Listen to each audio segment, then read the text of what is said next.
අමුතු සද්ද ඇහෙන භයානක සතුන් ජීවත් වන අද්භූත කතාවලින් පිරිච්ච කාටකාටත් ප්‍රහේලිකාවක් වූ මරියානාගාදය ගැන අද මේ වීඩියෝ එකෙන් කතා කරමු.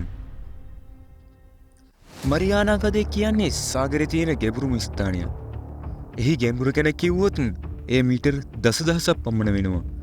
කොටින්ම කිව්වොත් ලෝකයේ උසම කන්ද අපි කවුරුත් දන්න එවරස්ට් කන්ද. එවරස්ට් කන්ද මුළුමනින්ම ගිල්ලුවොත් එවරස්ට් කන්දට වඩා කිලෝමීටර් 2කට වඩා ගැඹුරකට මේ මරියානාගාදය වීතෙනවා. 2010 වර්ෂයේදී පරීක්ෂකවරුන් සිදු කළ පරීක්ෂණයකින් ගැඹුරු මුහුදට වූ තරංගමකින් මඩිනු ලබන ගැඹුර මීටර් 1999ක් පමණ බව සටහන් වෙලා තියෙනවා. නමුත් වර්තමානයේ සිදු කළ පරීක්ෂණ මගින් තහවුරු වී ඇත්තේ මරියානාගාදයේ ගැඹුර මීටර් 11034ක් බවයි.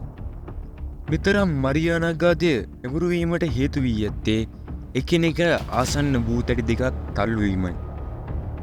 ඔයාලා හිතලා බලන්න මේ වගේ ගැඹුරු ස්ථානයක කොතරම් පීඩනයක් ඇතිද කියලා. එය අප කාටත් හිතාගත නොහැකි පීඩනයක්. සරලවම කිව්වොත් අප ජීවත් වන මුහුදු මට්ටමේ වායු පීඩනය වගේ 10 ගුණයක් පමණ වෙනවා. මරියානාගාදයේ උෂ්ණත්වය ඉතා අඩු වන අතර සෙල්සියස් අංශක 1.4ක් පමණ අතර වෙනවා. මේ වගේ තැනකට යන්න නවීන තාක්ෂණයක් භාවිත කිරීමට සිදු වෙනවා. ලිමිටින් ෆැක්ටර්.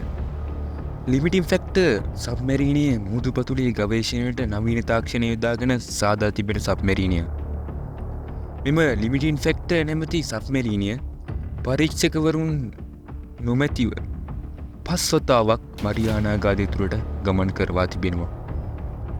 වර්තමානය වන විට මෙතරම් ගැඹුරකට ගමන් කළ හැකි සබ්මරීනයද මෙය වෙනවා.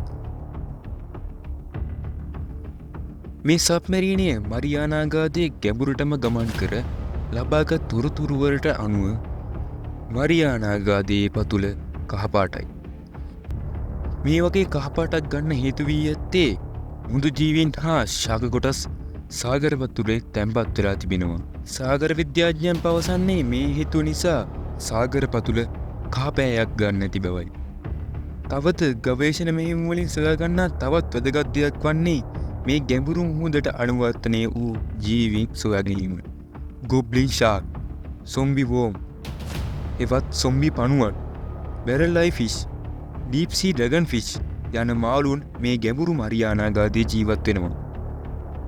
මම මේ ජීවීන්ගේ වැඩිදුර තොරතුරු තවත් වීඩියෝ එකකින් ගේන්නම්. මරියානාගාදයේ ගිනිකඳු විශාල ප්‍රමාණයක් පිහිටලා තියෙනවා. ගණනය කිරීම වලට අනුව 60ට වැඩි ප්‍රමාණයක් පිහිටලා තියෙනවා. මේ ගිනිකඳු 60 අතරින් 20ක් සක්‍රිය මට්ටමේ පවතිනවා. මේ මරියානාගාදයේ ගැඹුරුම ස්ථානය චැලෙන්ජර් ඩීප් ලෙස හඳුන්වනවා. මේ චැලෙන්ජර් ඩීප් තුරට ගිය මිනිසුන් සිටින බව ඔබ දන්නවද? 1960 ස්විස්ලන්ත ජාතික සාගර විද්‍යාඥයෙකු වූ ජැක් පිකාට් ඔහුගේ මිතුරක සමග මේ බිහිසුණු ගමන ගිහින් තියෙනවා. හැබැයි ඔයාලට කියන්න මේ දෙන්න කිසිදු අනතුරකින් තොරව නැවත පැමිණ තිබෙනවා. මේ වගේ ජීවිත අවදානමක් කරන් මේ වගේ ගැඹුරකට ගිය මේ දෙන්න ගැන මුළු ලෝකෙම කතා වෙන්න පටන් ගත්තා. ඒත් මේ ගමන නිසා ඔවුන්ට ලැබුණේ නරක නාමයක් වගේම ප්‍රසිද්ධියක්. ඔවුන් පවසන පරිදි මූන් ගමන් කළ සබ්මරීනිය ඩිස්ක් එක්ක වැනි දෙකක් ගැටී තිබෙනවා.